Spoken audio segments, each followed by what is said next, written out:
Welcome to the Stellar Cycles Pod, a show dedicated to showing each woman her intrinsic power to guide her life, her cycle, her relationships, and her dreams. We cover feminine energy, reproductive health, and all things related to being a potent and magical being that is woman.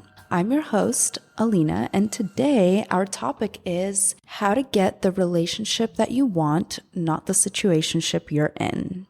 Now that it's cuffing season, the Starlings have been asking for an episode that covers relationships, especially of the romantic type, and how to work best with your feminine energy to achieve what you believe is your goal relationship, partnership, or marriage. I'm really excited to get into this topic with you guys because implementing these tips was the way I got my dream husband, and some of my other married or seriously committed girlfriends can also attest to this. While this might not work all across the board for everyone in every relationship, please keep in mind that I'm coming from a heterosexual standpoint as is concerned between a man and a woman, so if it doesn't apply, let it fly.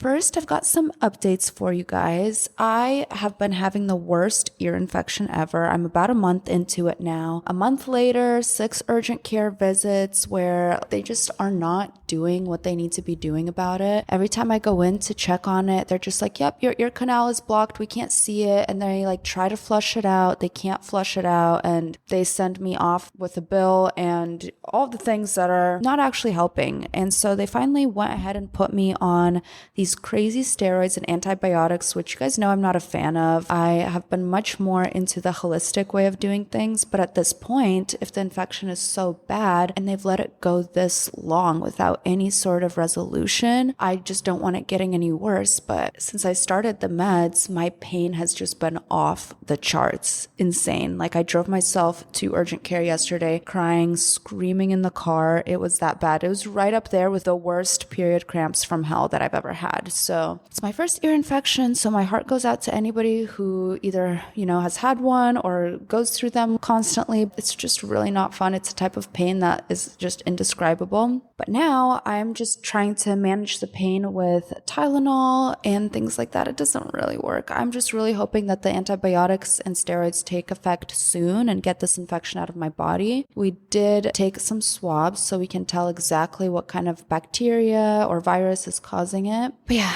very not fun. It's really hard to focus on things in life when you're dealing with a lot of pain. On the bright side, there's been a lot of concerts and shows going on. My husband finally convinced me to go to a music festival for the first time in our 4 years of knowing each other. Now, granted, much of our relationship started and developed through COVID, so there just wasn't many shows or concerts going on. Now there are, and I think the vibe is when we go to a show and we're having so much fun, and then we're like, let's go to this next one and this next one. So it's not like we pre-plan all of them for fall. It's just very spontaneous, in the moment sort of planning, which I can work with it. It's been a lot of fun. All of these plans and concerts and shows have been making fall very exciting. We have a trip planned to Portland coming up in November, but before that, we're going to have some visitors. I believe my brothers are going to come to visit. Sam's sister is coming to visit from Michigan, and she'll be staying with us for a little bit. And everything has just been going pretty good with the puppy. Nova has been kind of testing my patience a little bit, but such as expected. It could be a lot worse. So I am very grateful for these moments with her while she's still a baby.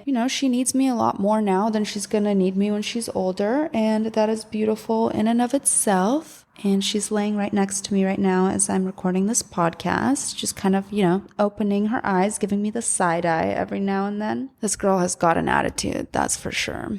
Currently, I'm still working on getting all of my name change stuff done after getting married. Honestly, it's kind of the most daunting part of getting married is you have to go and change your social security name and get a new passport, get a new driver's license. So it's kind of rough to time that if you have trips out of the country and things like that. So I don't know when I'm going to get all of that finalized, but my goal is to get all of that done by the end of this year. I chose to change my name because I love my husband's last name, but if you can avoid it, don't change it. It's a lot of extra work. And I think there's definitely different mindsets around having to take your husband's name now. I took it because I really like it. And Alina Souza has kind of a good ring to it. Let's get into our conversation today, which again is in honor of cuffing season. Some people might be wondering, why is it cuffing season? Yeah, obviously it's fall time. People want to get into relationships because they don't want to go through the holidays alone and this, that, and the other. But there's really more reasons for why when the sun comes into a certain position in the sky and is transiting the constellation of Libra, why people become more inclined to seek out relationships. Libra is the sign of partnerships, love, beauty, marriage. So it does make sense why people are seeking out relationships. They want those warm and fuzzy feelings. They want just somebody to love on. I just kind of want to give a background of me and my understanding of relationships and marriage and things like that. So I grew up in a community where everyone mostly looked forward to marriage, both guys and girls. You guys know I'm Ukrainian. I was raised in the States from the age of 7, but we've always had really strong ties to the Slavic community, and the Slavic community encompasses people from Russia, Ukraine, Belarus, Moldova, Bulgaria, Latvia, all of these countries that are kind of close to Russia and were part of the Soviet Union in the past. If you have the Slavic community and on top of that you add on the Christian community, everyone is pretty much prepared for marriage from a young age. Girls were basically prepped their entire lives to be a wife. Often happened quite early too. Like when I was in high school, a lot of my cousins and girlfriends were getting married like 17, 18 years old, and nobody looked at them funny because that was just what people did. And when young people in my community chose to get married, they had the support of the community. It was a big celebration. Everyone was looking forward to it. So there was really no undertone of, oh, marriage is this scary thing that we want to avoid. For me growing up, it was something I was very much looking forward to. When I moved to California and was living on my own, it was kind of interesting to see how repellent marriage or the idea of marriage was to most people. Like, talking about marriage would scare men off. I got to the point where it's like, you don't bring this up on a date because who knows, he might not want to talk to you afterwards, which is such a twisted way for my brain to try to understand this, coming from a community that the goal is marriage. And that's the big thing that happens in your youth. And it's a celebration and it's amazing. So I went through my own rough times of terrible dates, lazy dudes with zero desire of pursuit, zero prospect for their futures, had no inclination to really go after a woman or anything like that. Like these guys are just expecting everything to happen to them. I mean, sometimes they didn't even have a car. I'm so ashamed to admit it, and that's very feminine energy. I noticed that when I moved away from my community, there was all of these guys that just wanted to be taken care of by a woman, which is so backwards. And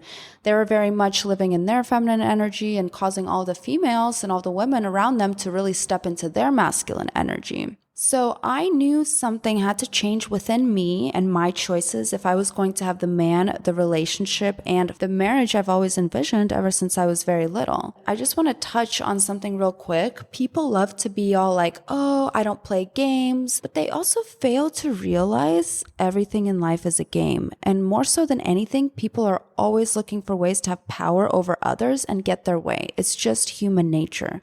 And if you want to win, you have to know the rules. So keep listening for the points that really changed my mindset in dating and brought Sam, my husband, into my life. We'll be using the word goddess a lot, and that can mean anything that you want it to mean. It's just the girl that you're striving to be, the it girl, the dream girl that you know is part of your higher self. So let's just get into these principles. So first things first, anything that a person chases in life runs away. Of course, a chase can be really fun. It can be very exhilarating. But also, let's remember, fear is the overpowering energy in a chase. So if an animal is being hunted and it's being chased, there's fear at the bottom of it. The thing that's chasing it is scared that it'll get away, and the thing that's being chased is scared that it's going to get caught. So already, anything in a chase is out of fear, and it's out of desperate energy. We don't want to chase, we want to attract. Another point is the women who have men climbing the walls for them aren't always exceptional.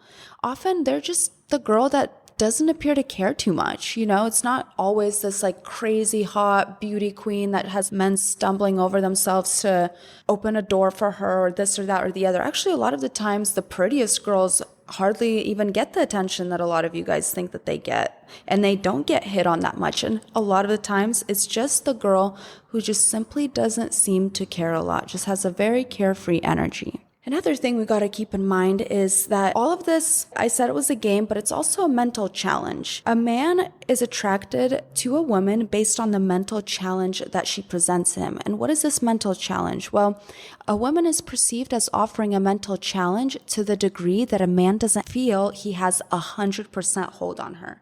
He might feel that he has some hold on her, but once he feels that he has her in his hand 100%, that's where the fun and the exhilaration kind of ends. And another thing that's really interesting is sometimes a man deliberately won't call you or text you just to see how you'll take it. Yeah, so while you're sitting there overanalyzing, like, oh, why isn't he texting me? Why isn't he calling me? A lot of the times, yeah, they're busy, but most of the time, it's just to see if you can handle them not talking to you for a little bit, or if you have your own life that excites you and that keeps you busy, so you're not just sitting by the phone waiting for him to call or waiting for him to text you. So very interesting point is that a lot of the times they do this to test you. And we'll definitely get into more of why men and women challenge and test each other and why this is a very normal part of our biology, our reproduction, and just science, how things work. Now, I do talk quite a big game about being a woman that's taken care of by her man, being provided for. But if you launch into a relationship or into getting to know a guy with dependent energy, so if you start out depending, if you start out needing to be babied, that will turn him off. But if you are something that he can't have, it becomes more of a challenge for him to get it.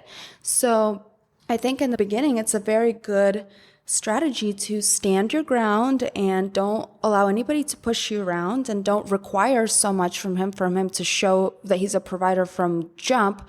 He will come around to that idea when he notices that you're not putting all of your dependency on him. It is your attitude about yourself that a man will adopt. So, for example, act like a prize and you'll turn him into a believer. But if you're constantly self-deprecating, if you are always pointing out your flaws, guess what? That's all he's going to be able to focus on. And this happens with other people too. So when people are complimenting you, I know as women, we're always like, oh, I know, but like this doesn't fit. And I just feel a little big today and this, and that. No, like once someone has complimented you and you try to talk them out of it, you are literally making them rethink whether that compliment was worth it. And especially so with a man. If you don't point out certain flaws about yourself, truth is, he's not even going to notice. Most of the time, the guy is complimenting you because he truly notices that something beautiful about you, or he likes your outfit, or he appreciates the time that you put into looking nice for your date. But the moment that you start putting yourself down or talking him out of the compliment, that's the attitude that he's going to adopt about you. Then he's going to notice those flaws and he's going to wonder, what other flaws does she have?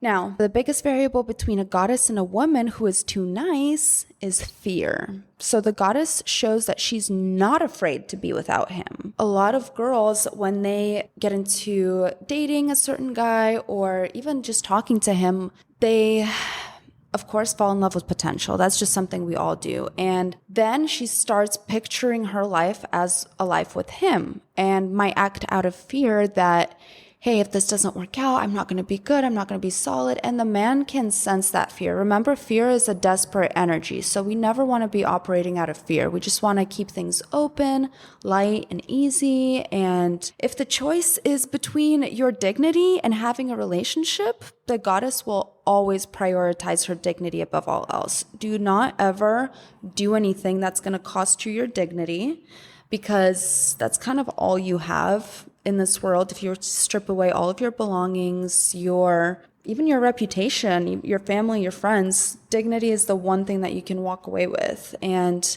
never, ever, ever drop your dignity. Whatever that personal definition of dignity is to you, never drop that for a relationship.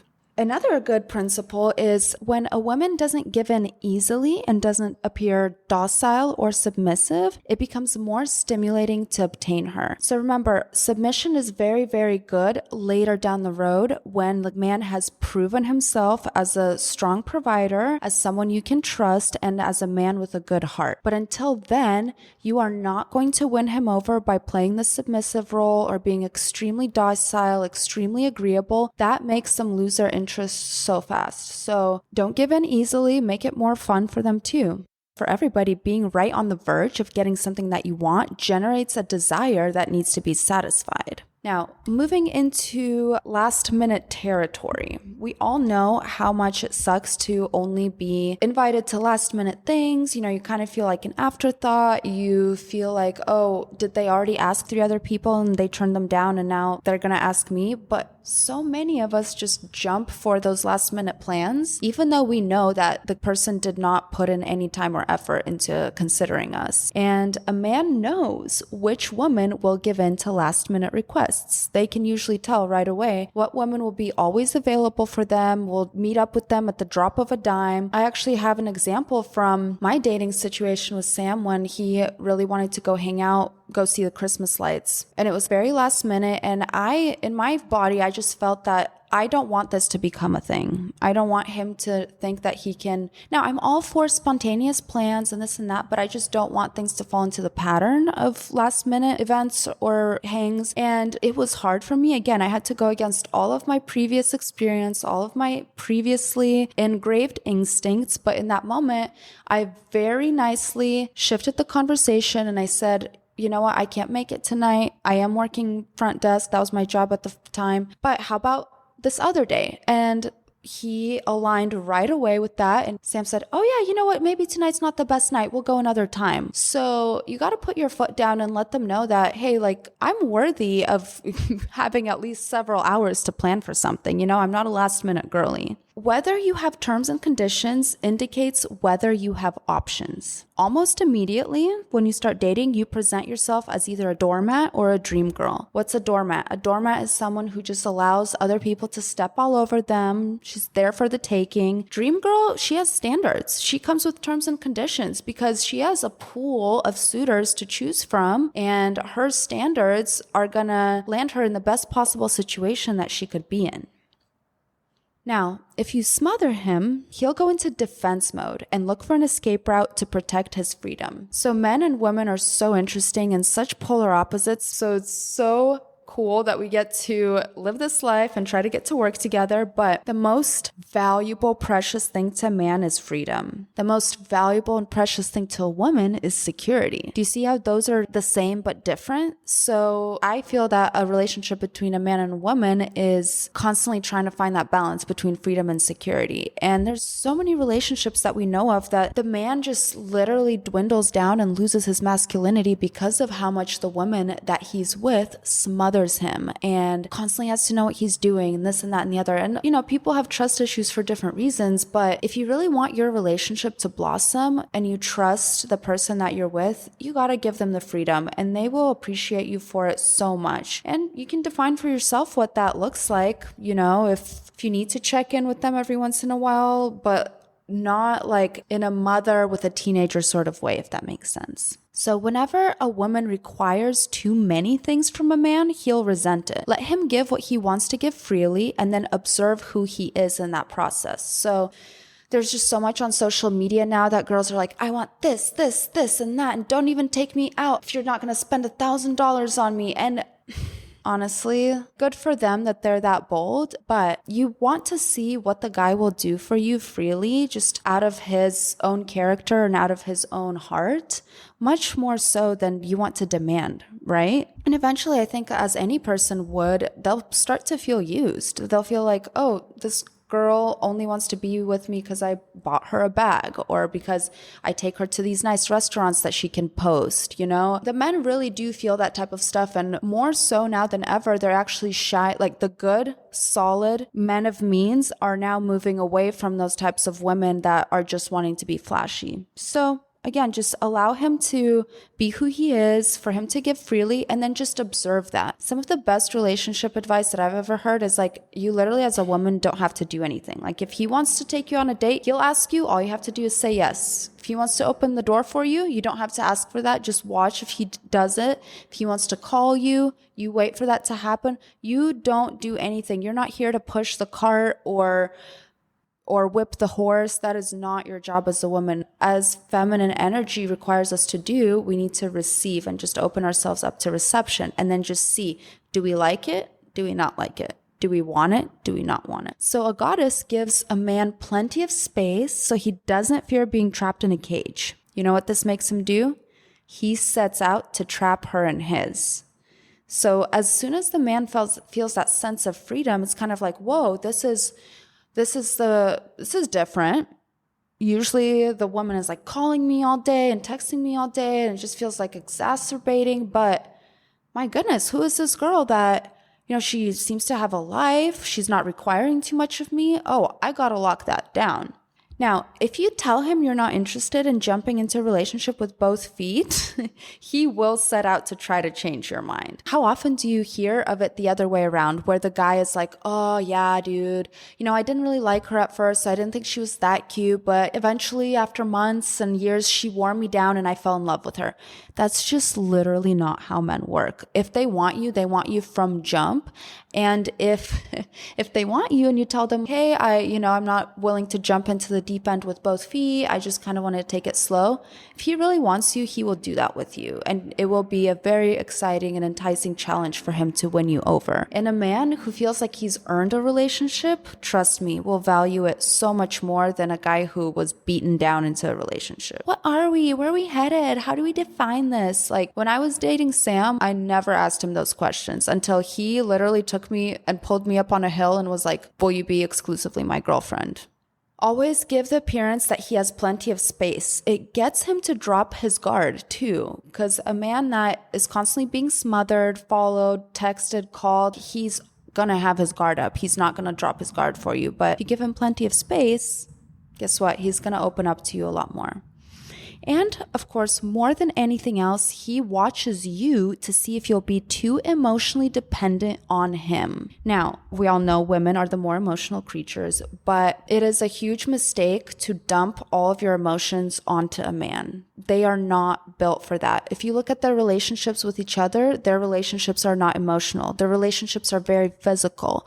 They like to push each other around. They like to compete. They like to wrestle. Men communicate physically and women communicate out of emotion. And that's why it's very, very, very important to have a solid group of female friends that you can have emotional exchanges with and work through your emotions, and more so with yourself too. There are very healthy ways to deal with your emotions, such as movement, getting a good sweat on, or journaling, dancing, moving your hips, meditating. Even a cup of tea just feels like an actual hug. So work through your emotions with yourself, with your girlfriends. So when you do come to hang out with your man, he will feel that you're not emotionally burdening him, and that way he'll open up to you more and have some fun with you. It will really feel light and easy and fun to be around you. Another thing is, he must feel that you choose to be with him, not that you need to be with him. Remember, need and want are two different vibes.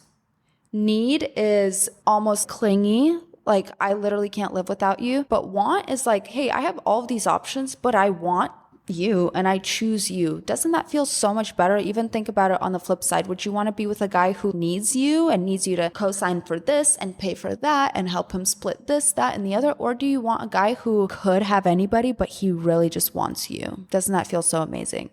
When he feels that you choose him, not that you need him, only then will he perceive you as an equal partner. If a man has to wait, this is a little controversial because I know with the age of feminism and stuff, there's a lot of emphasis on sexual freedom and, we don't want to slut shame anybody and this, that, and the other, and we don't. But I think every woman has this understanding in her heart that when the man has to wait before he sleeps with her, he'll not only perceive her as more beautiful, he'll also take his time to actually appreciate who she is. I always ask my girls, what's a man's main objective? A man's main objective is to sleep with you. That's why I don't believe in a grown-ass man wanting to be your friend purely out of, unless he's sexually not attracted to you, in which cases he would be gay. But any straight male, trust me, his objective is not to be friends with you. His objective is to sleep with you. We just have to keep that in mind that as soon as they get their objective, why would they work for anything else? Like truly, think about yourself. Once you reach your objective, are you still working? Or are you done? Do you relax? So just something to think about. And another good example too is women often confuse sex for a spark. They're like, oh, but we slept together and we had a spark and it was great. But sex and a spark does not equate. You can definitely have a spark with somebody without being sexual with them and just really taking the time. Now, let's also define a really clear difference here. So before sex, a man is not thinking clearly, right? Because he hasn't met his objective yet, but a woman is thinking clearly. After sex, it reverses. The man is thinking clearly and the woman isn't. That's because women bond to men through having sex with them. You can put it whichever way you want, but the dopamine, the oxytocin, the serotonin, all of these hormonal chemical components that happen during sex do bond the woman to the man much stronger than it bonds him to her. Much, much stronger. So every man wants to have sex first, whether he wants a girlfriend or it's something that he thinks about later. But by not giving him what he wants up front, you become his girlfriend without him even realizing it. Why? Because now he's investing into the relationship. He's investing into you. He's investing into obtaining his objective. Now, a man intuitively senses whether sexuality comes from a place of security or from a place of neediness. I'm going to say that again. Guys can sense when your sexuality comes from a place of security or a sense of needing to be loved, needing to feel secure, needing to feel a belonging. And sex with the right person, somebody who loves you, takes care of you, is committed to you, does give you all of those things, just tops you right off.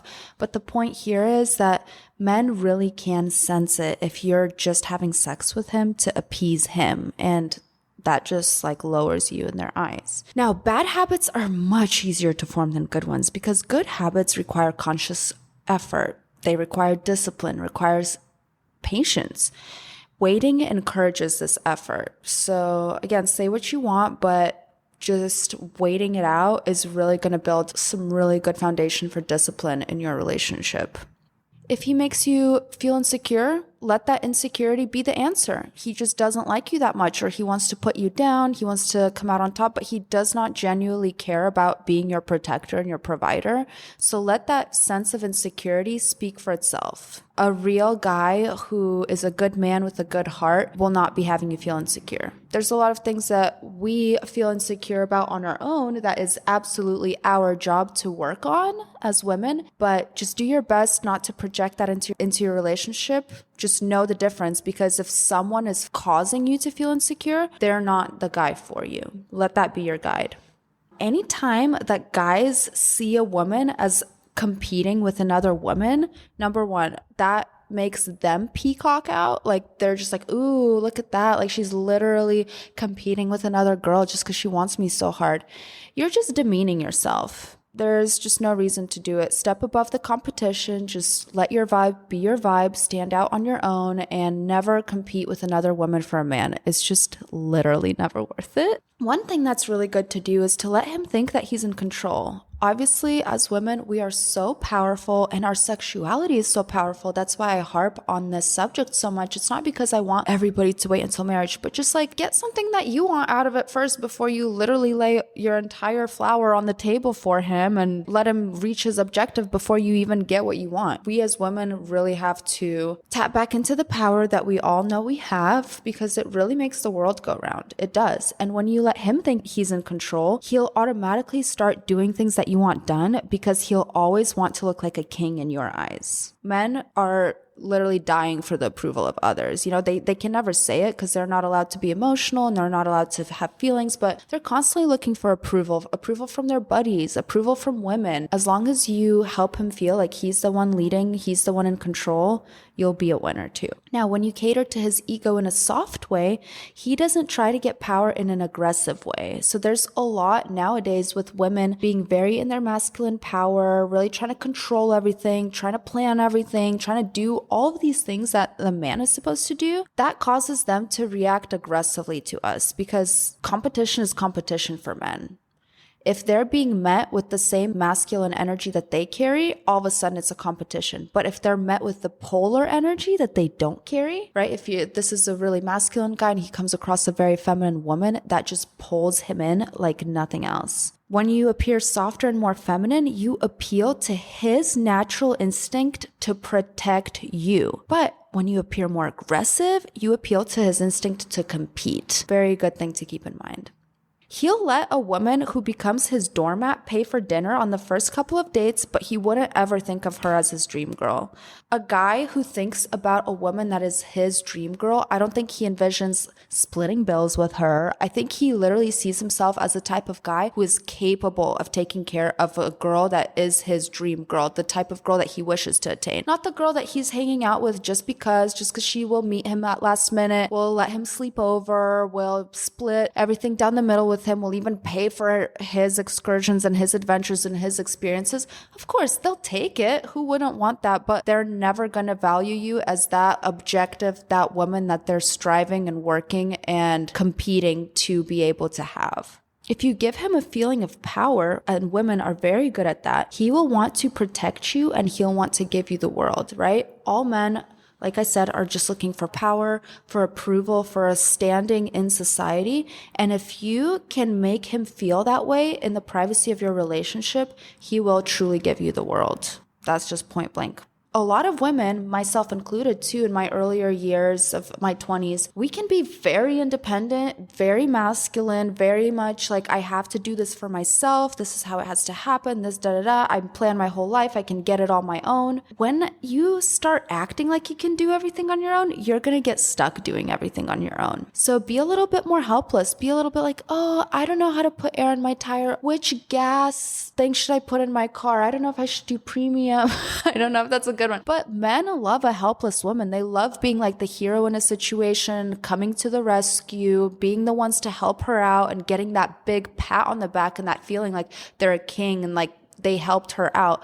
So even if you do know how to do a lot of these masculine things, definitely allow more space for men to come help you. They live for it. They live to help and protect and provide for women. So we just have to give them more opportunities to do that rather than just jumping in and taking care of everything ourselves. And I can speak to this myself too, because in my earlier years of college before meeting Sam, I was of the mindset, and I absolutely blame feminist ideologies for this, but I was very much of the mindset that I needed to acquire a career to impress a man.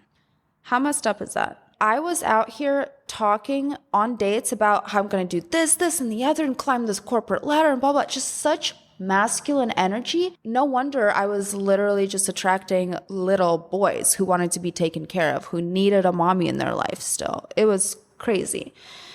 Again, to that point, just give them chances to help you out in ways that make them feel masculine. And that really, really does wonders for relationship. And in relationships too, not getting exasperated and being like, you can't do anything. I have to do this. I have to cover this, that, and the other. Just give them the chance to do that. Be like, hey, babe, it would really help me out if you could do this. Or, your hands are so much bigger than mine, and I think they can handle this so much better. Or you're so much taller, I think can you please reach this for me?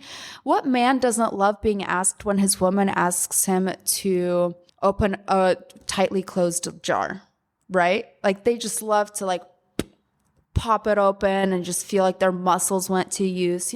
They're so simple. We just have to throw them a bone once in a while. Another thing too is men don't respond to words. What they respond to is no contact, no action. Again, men are very physical, so it's either action or no action for them. Trust me, girl, when you're typing out that long-ass paragraph to him, telling him everything that he's doing wrong and how he pissed you off and how he needs to do this, that, and the other, he is not reading it. And we know it too, because they always choose the most irrelevant portion of the paragraph to respond to. And again, that's because men do not respond to words. Women and women respond to words. But men, it's either you're contacting them and that like continues to feed their ego and they can tell that they have a hold on you, right? That 100% hold on you, and that's it. The mental challenge is gone. But if you just remove yourself and you're like, not for me right now, that's the only way that they're going to get to respond. And another thing is talking about the relationship too much takes away the element of the unknown and thus the mystery. We can all agree that relationships are always the most fun, the most thrilling, the most exhilarating in that first honeymoon stage where you're like, I don't know, does he like me? He's like showing up in all these ways, but like nobody has really said it. And it's like literally the most exciting thing ever. But the moment that you spit out the words, what are we? Or what is this? Or where's this going?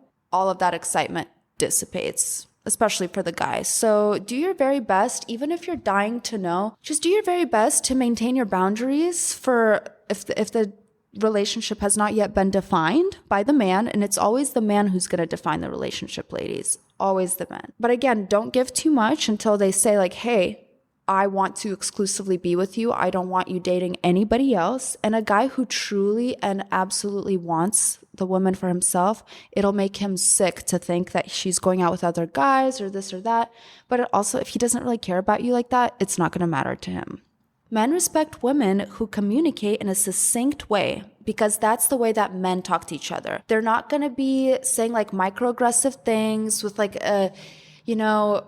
backhanded compliments or things like that. Like I said, they just push each other around or like communicate through grunts. Like men are very, very simple. It's the women who we have complicated relationships and complicated communication and like, oh, like she looked at me weird or oh, she didn't invite me to this. Men cannot stand those types of things. And if you bring this up to a guy a lot of times, drama between you or other girls, number one, they're going to get sick of it. Number two, they literally don't notice the same undertones and tensions and microaggressions that we as women notice. So if you speak to them in a succinct, straight to the point, sometimes even a banter sort of way, they will respect that so much more because, again, that's how men communicate. A very important point that I want to make is most women are starving to receive something from a man that they need to give to themselves. Approval, validation, and belonging. The only person that needs to approve of you is yourself and whatever higher power you believe in. That's it. When you're caught in the ruts of trying to gain approval from a man or trying to get something from a man that is ultimately your responsibility to give yourself, especially a sense of inner security, well, you know how this goes. You can never find that in another person. And while romantic love can be beautiful and it can produce children and it can last years and years and years, it's still not as deep or everlasting as the love that you have with your own soul. So focus on that. When you choose to give yourselves the things that a lot of women are looking for in other men, you'll see the flood of not just guys, but also friends and amazing people that come into your life because you'll be more magnetic instead of being like this void that's just sucking in energy from all the other people because they don't have enough of their own energy. You'll become magnetic and pull the right people to you. Another thing is a woman looks way more secure in a man's eyes when he can't pull her away from her life because she's so content with her life. She has so many cool things going on, so many things she's a part of. She has amazing friends, amazing community, and he really can't pull her away from that. He has to then fuse into her life in order to be a part of it. And that also really up-levels you in their eyes, much more so than a girl that's just ready to drop everything on a dime to go and join him. And I see this so often, and it's really not your fault, ladies, but I see so much more of women moving to a different city to be with a guy or making strides, like changing her whole educational experience just to be with a certain guy who's like not even going to be with her after college, or just changing and uprooting everything about their own life, where it really needs to be the opposite, where as women, we need to be so grounded and rooted in our lives and so committed to our lives that a man has to be like, what do I need to do to become her number one priority? Like, how do I fit into this amazing life that she has? The second a woman works overtime to make herself fit his criteria and fit his life and fit his standards, she has already lowered the standard and the value of that relationship, because all of a sudden he looks at her and he's like, oh, she is literally jumping through hoops to be in my life. Maybe she's not that great. Maybe she doesn't have that much going on in her own life to make her interesting or make her occupied. So you guys, this is all very psychological, and it's for a reason that way, because men and women are meant to challenge each other. Why? A woman challenges a man to see if he is manly, masculine, and a provider enough to withstand the challenges of having a family. Because having a family is hard. You see people do it all the time, trying to do it single mothers, and honestly, props to them, because it is so hard to do it without a partner. But men and women biologically test each other. Women test men to see if they can withstand the challenges of being a father, and men test women too to see if she falls apart super easily or if she can really raise children and be able to deal with their attitudes and all of the gripes and complaints that come with that. And being a mom is really the hardest job in the world. So even subconsciously, men are constantly testing the women that they're dating to see if like, oh, can you take this or are you going to fall apart? You jump through hoops anytime that you repeatedly make it very obvious that you're giving it your all. Like you're giving him all your time, all your energy. Oh, you had plans with friends, but now he wants to hang out. So you drop the plans with friends. And again, that shows them that they have 100% hold on you, and the relationship starts getting less and less and less interesting. So you have to keep yourself from being sucked down into quicksand. Unless you maintain control of yourself, the relationship is doomed. And believe me, it is hard to do, but it is so worth it. It's so easy to just like fall into how good it feels and how excited it's making you, but it's very easy to lose any sense of discipline in that moment.